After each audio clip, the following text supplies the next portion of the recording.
Ya estamos en directo.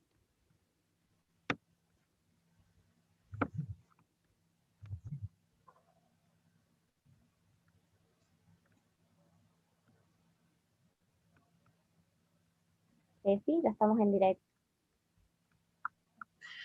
Good afternoon, welcome to the third edition of Pasaporte Global. Today, we will be traveling from the land of the polar bear to the land of Oz with Professors Leticia Núñez and Eliana Enríquez, who will be talking about English varieties.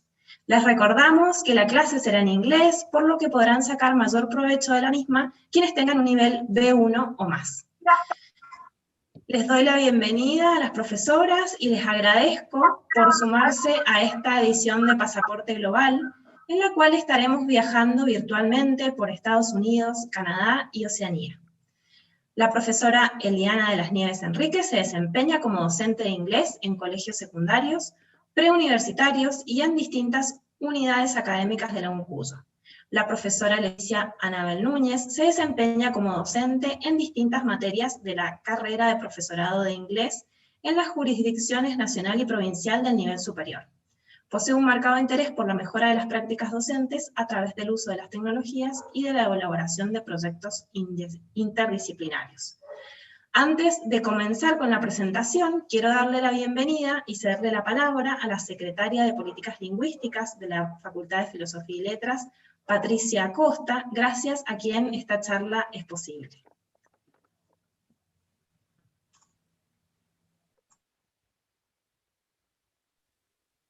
Thank you, Cecilia. Good afternoon, everyone.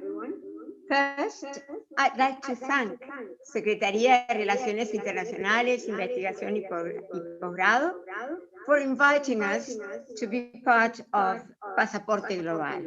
And we joined the project from the very beginning. On behalf of Secretaría de Políticas Lingüísticas and Facultad de Filosofía y Letras, I'd like to say that we strongly believe and support internationalization of higher education. Digo que nosotros apoyamos firmemente la internacionalización de la educación superior porque creemos que una buena educación es una educación abierta, una educación que incluya, que conozca el mundo y respete sus diversidades. En este sentido, las lenguas tienen un papel clave. Today, Pasaporte Global provides us with a golden opportunity because the topic suggested by Cecilia is accents of English, which means varieties of English. The world does not only speak American English or the English of the United States. The world speaks many Englishes. That's why it is very important, and it's high time that we know something about the varieties and the Englishes that are spoken in the world.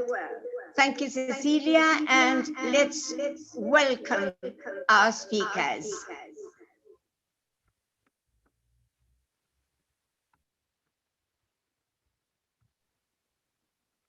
Okay, thank you very much for the invitation. Thank you so much for letting us participate. Today, as Patricia said before, we're going to work on different varieties of English. So let me show you my screen.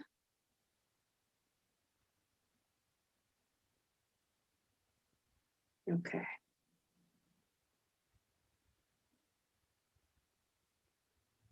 So we're going to start talking a little bit about these three countries and the relationships that they have with the British Crown.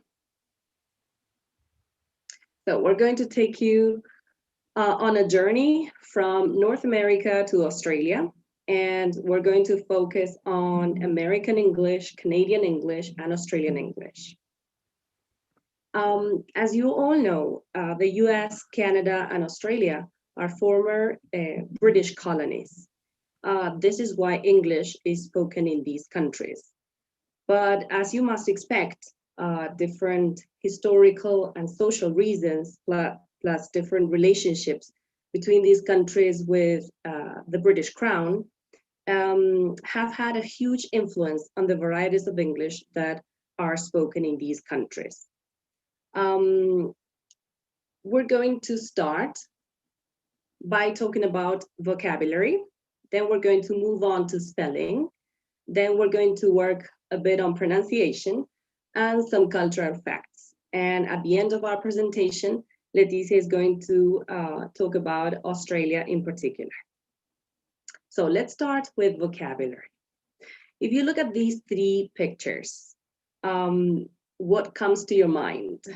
This has to do with the variety of English that you are mainly influenced by. So let's start with the first picture. For example, in Australia, they would call this a queue.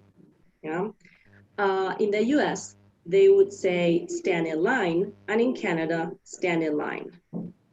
If you compare these two words actually, with the British variety, you're going to see that Australia, in this case, uses the same variety as British English, whereas the US and Canada use the same word.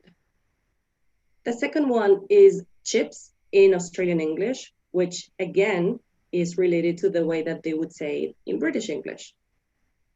In the case of the US, they differ from the standard, the so-called standard, the British standard, and they use the variety French fries. In Canada, they use both, but they also say chippies, yes? So as you can see here, there's a big difference between the relationships between these countries and the British Crown, let's say, or the British variety.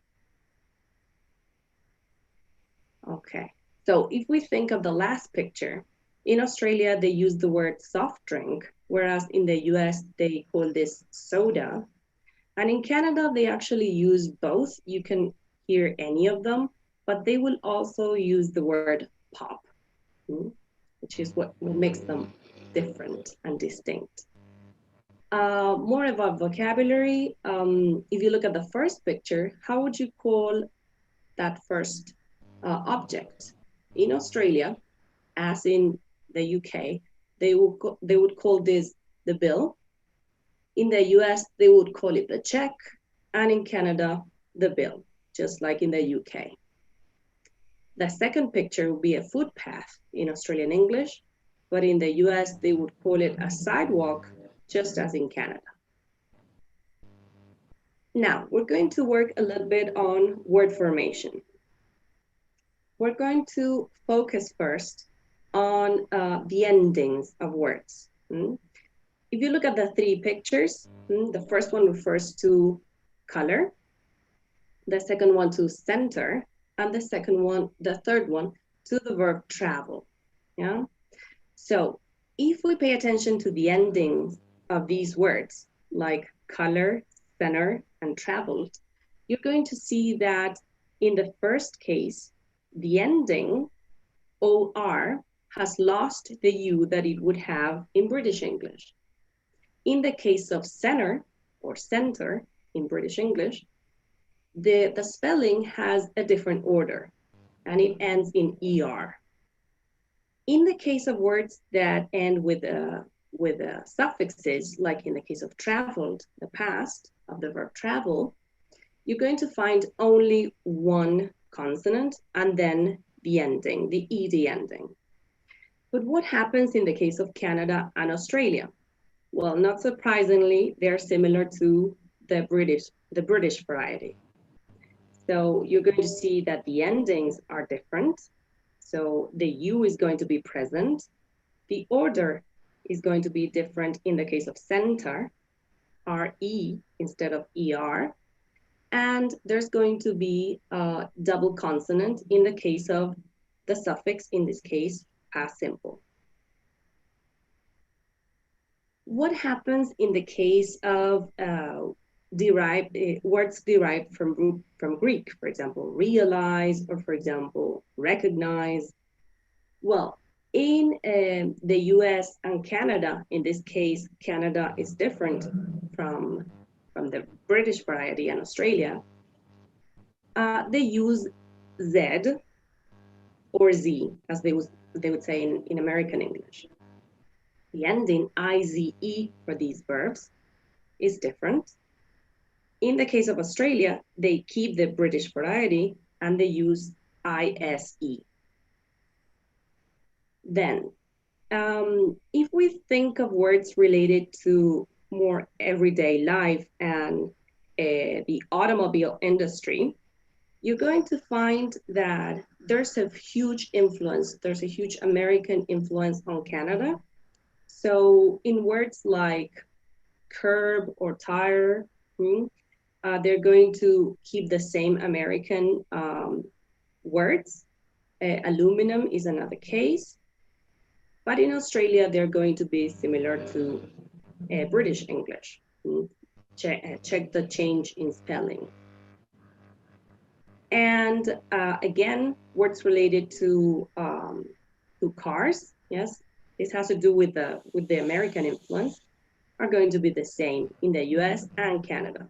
So for hood, freeway, highway, or truck, they're going to use in Australia bonnet, motorway, and lorry, just as in the United Kingdom.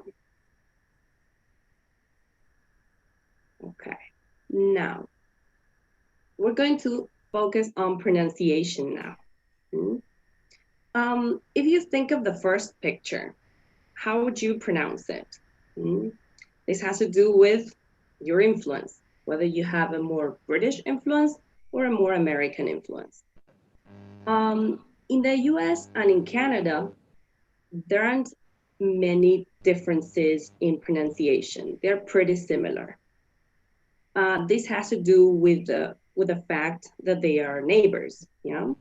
So in the first case, for example, the word car is going to be pronounced car. This is a rhotic accent. We say that it's a rhotic accent because the R's are pronounced everywhere. So whereas in Canada and in the US, they would say car, in Australia, they're going to pronounce it car with no sound. This is very similar to the influence of British English in Australia. Then, there are some very interesting changes in vowels. For example, if you look at the picture at the bottom,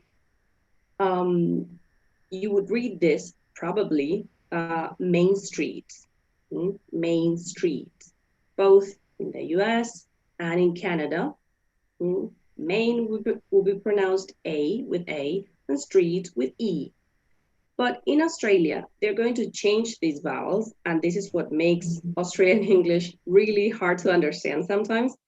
A is going to be pronounced I, and E is going to be pronounced A. So instead of saying Main Street, they're going to say Mine Street.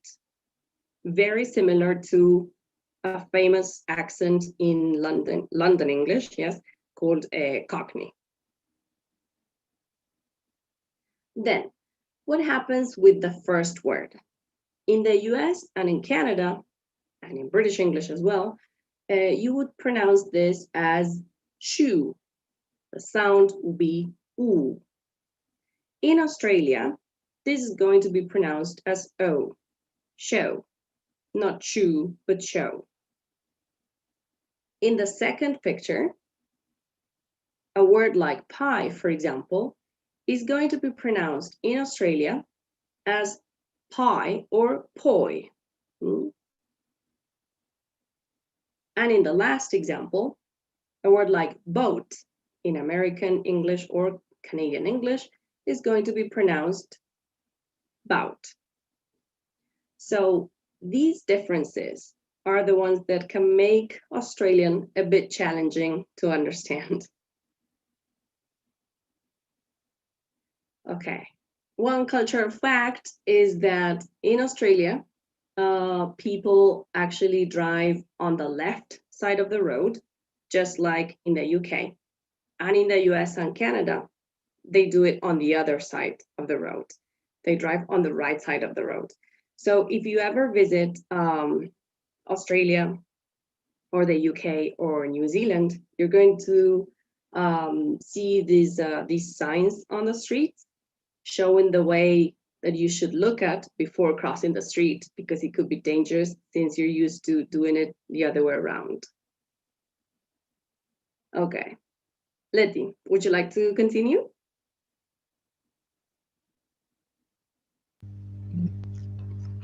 Thank you, Eddie. Can you hear me well? Yes. Okay.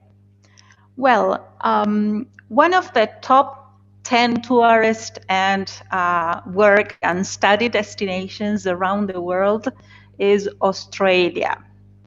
Well, ever since I can remember, Australia has been presented as one of the best opportunities to travel for, particularly study and take courses to learn English. Well, Eliana and I had the possibility to travel some years ago, and we had the chance to visit different places and meet different people, and we were fascinated by what we discovered about the language. Let's move on to the following one, Ellie, please.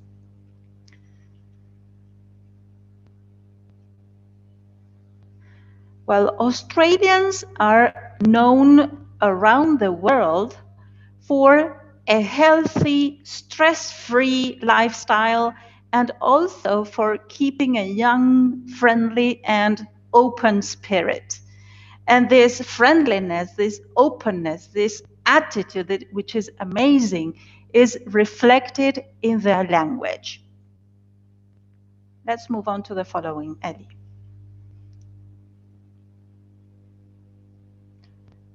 Australians love engaging you in a conversation when they meet you. And once they strike up a conversation, they won't want to miss the opportunity to share things and listen to what you want to share. So one of the characteristics of their casual everyday language is that they skip some syllables, or that they take some syllables off the words in order to sound more casual, as I said, and take less time to refer to things that are familiar to all of us around the world.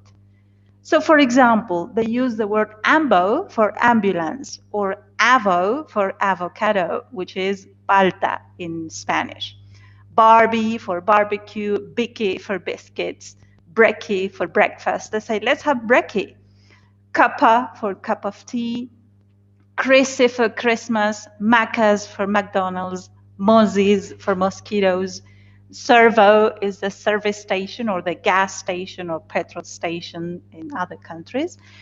And they call tradie these people who are crafts people who have ability and work with their hands, like carpenters and electricians, etc. And they will also give you a name-o. What is a name-o? Well, they also have a passion for nicknaming people.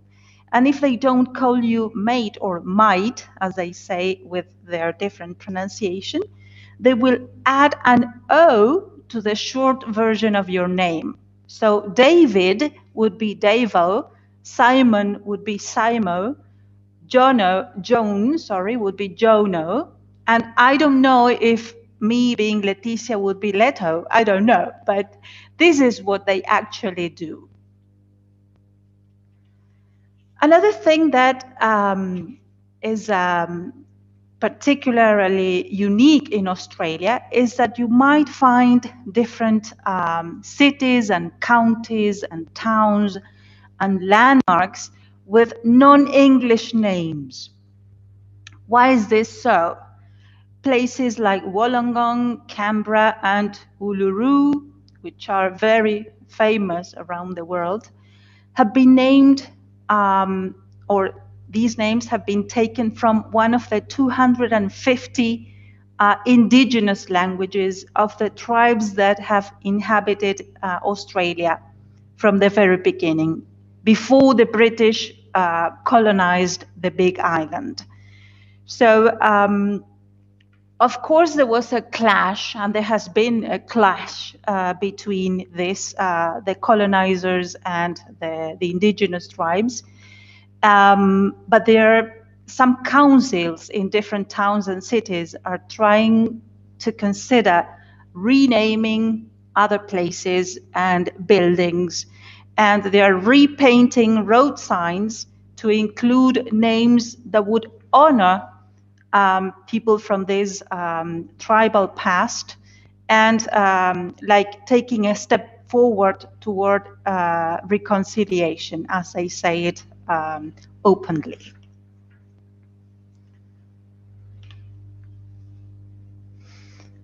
Well, even though Australia is a vast territory and people have traveling is a habit for Australians, Australian English is considered to be one of the most homogeneous varieties of English around the world.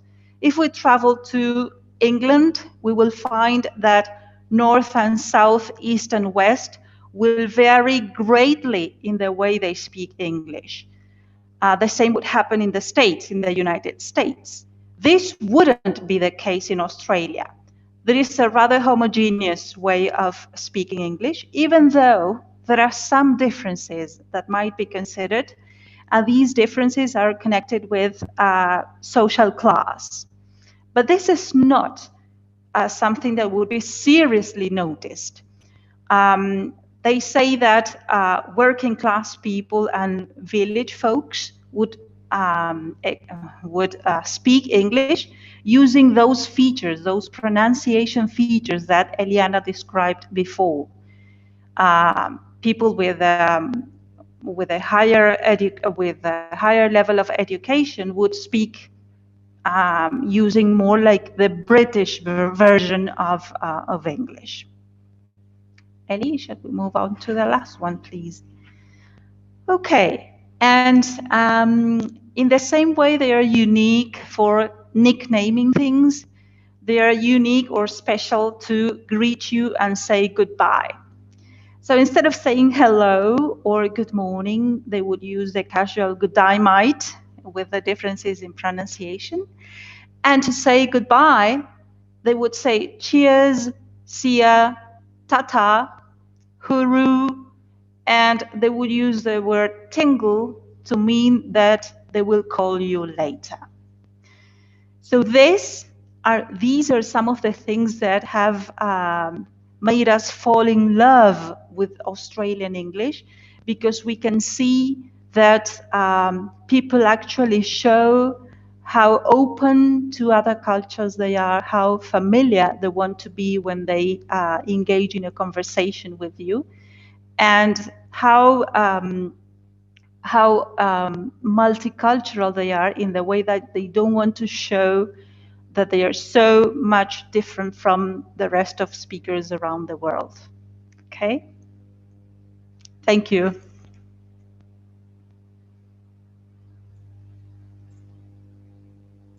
Thank you very much, Eliana, Leticia. We invite everybody to make any questions. There is a comment on the chat saying that the Aboriginal population is very large, that there are many books showing them. Mm-hmm. Mm-hmm. Yeah, it is true, but it is also true that due to the fact that English is the official language, it's a pity, but it's hard to keep up with the teaching of these languages, and unfortunately, not everybody is speaking them like as they should. There are some programs at schools in order to revive these languages. But English is still like the predominant one. Mm-hmm. They have been respectful enough not to state English as the official language in any papers. They use it for certificates, to issue different, to pass different laws, etc. But they haven't set English officially as the official language in the papers, at least. This is what they say, that this shows like they still don't want to sound like imposing English language as the language, even though it is used for education, law, etc. Okay, Any other thank you. questions? Vilma again is saying that tata comes from the Welsh language. Mm-hmm. And, yeah, they have. There are many features taken from the southern version of the southern British English and some Welsh and some Irish influences. The shortening of the syllables or the taking out of syllables and some expressions are taken from Welsh or Irish. Mm-hmm, that's true.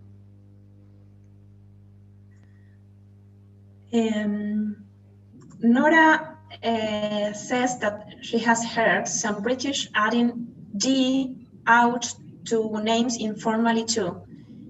Is this originally from Australians or any other cultural group?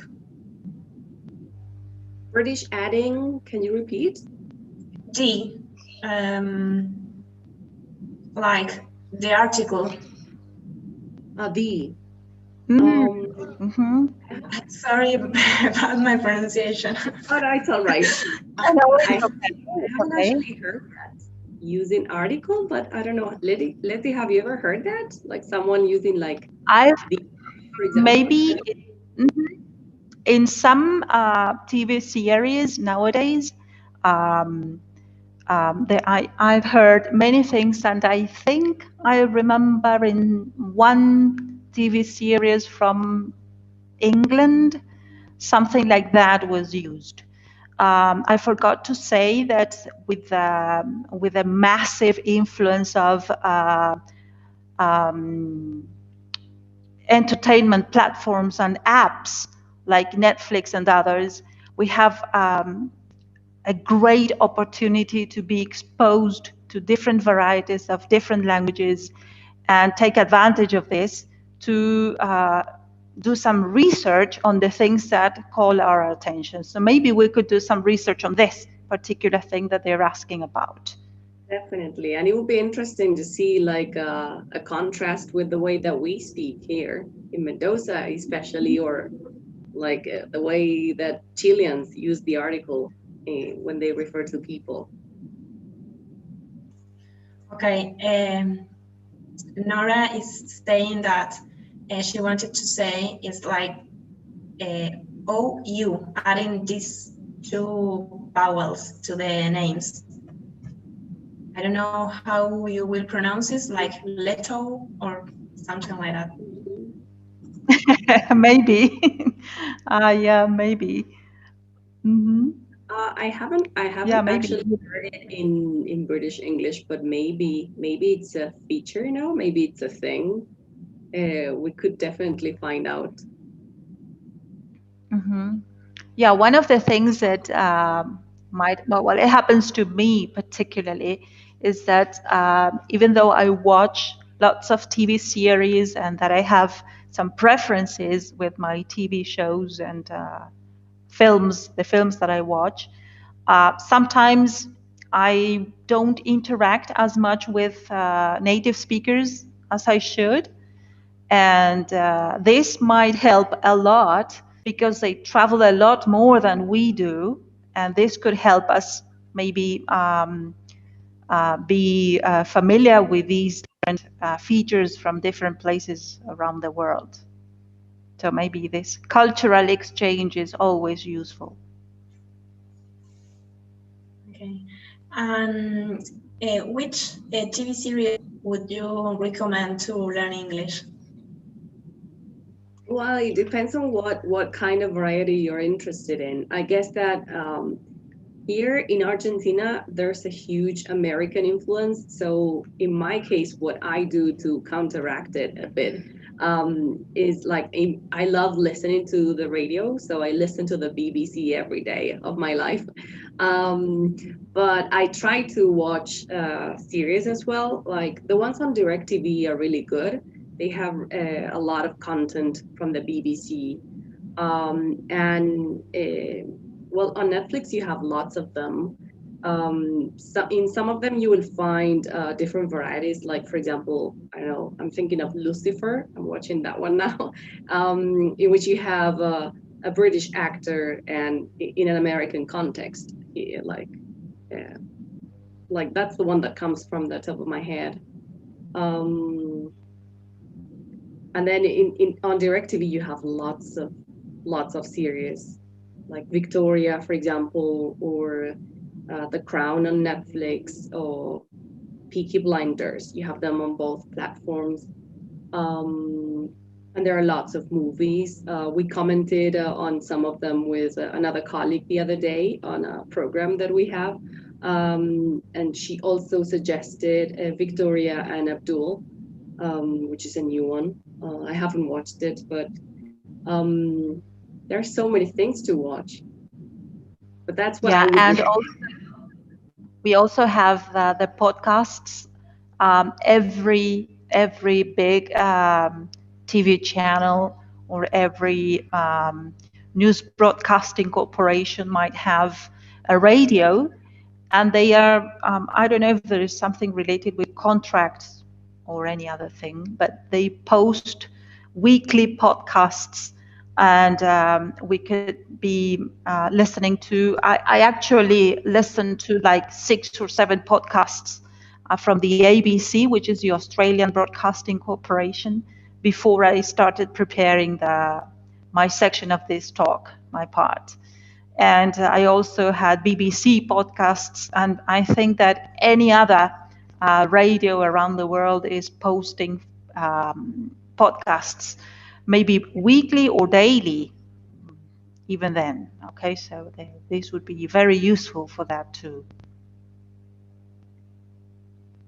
They have another question. Anna says Lucifer is great because of Tom Ellis. Oh, yeah. Paola Ronetti recommends Miss Fisher's Murders Mysteries. It is an Australian TV series. What's the name? And I don't know if Patricia is still with us, but I think she's a fan of Outlander. Oh yeah, that's a great show. But there you're going to listen to Scottish English, which is it's very difficult. Definitely. Yeah. But this was also recommending salmon fishing in the Yemen and Scottish Scholar. I haven't watched any of those, but great recommendations. Mm-hmm. Scottish Scholar, I haven't watched. Here I am, Ceci. And Outlander is great because of the features of Scottish English. And well, there are different elements there. But speaking of accents, it's a good opportunity, apart from the love story, of course. Definitely. Thank you, Patricia. Vilma recommends Hinterland. That is a series that shows Welsh places. Oh, that's great. And there's another film, not so modern. I mean, it's not one of the latest ones, but it's a nice one. It's called Libre, Año Bisiesto. And there you hear American speakers, I mean, US speakers, and Irish speakers. Quite interesting. You're right. I personally like very much Anne Whitney, because she speaks very clear. Yeah. So I think it's a good film it's a good series to study English. Yeah, she's lovely, and it's a lovely story. And actually, she's Irish, but well, she plays like a Canadian part. And it's really interesting, like, to see like geography from Canada, because the story takes place in Prince Edward Island, if I'm not mistaken. And it's really interesting. See the landscape. Yeah. Some other people recommend The Crown. People who love British English recommend The Crown too. Of course, Yeah. yes. And also, the very classical one, I would say now, The King's Speech, Oh, okay. which moved Queen Elizabeth because of Colin Firth's interpretation of her father. Yeah, it's a really good movie. Okay. Well, there are no more questions. Thank you very much for participating in this project. We have many messages saying thank you and congratulations. So now I will switch to Spanish para invitarlos a todos a participar de las próximas charlas. Mañana a las 10:30 comenzamos con una charla de la Embajada de Estados Unidos en Argentina. Van a estar comentándonos sobre las becas Fulbright. Así que los invitamos a participar. Muchísimas gracias Leticia, Eliana y Patricia por sumarse hoy. Y gracias a todos los que nos estuvieron siguiendo en esta charla. Gracias por la invitación. Ha sido un placer, realmente. Bueno, muchas gracias. Hasta luego. Quiero decirte, Ceci, que la Secretaría de Políticas Lingüísticas va a seguir participando en Pasaporte Global con todas las lenguas que tenemos, de acuerdo a lo que ustedes nos pidan, pero bueno, allí apoyando la internacionalización, porque esta es una forma de internacionalizarnos. Muchísimas gracias, Patricia. Los esperamos en las próximas charlas. Chao, gracias. Chao. Muchísimas gracias, Ceci. Gracias, Patri. Nos veremos pronto.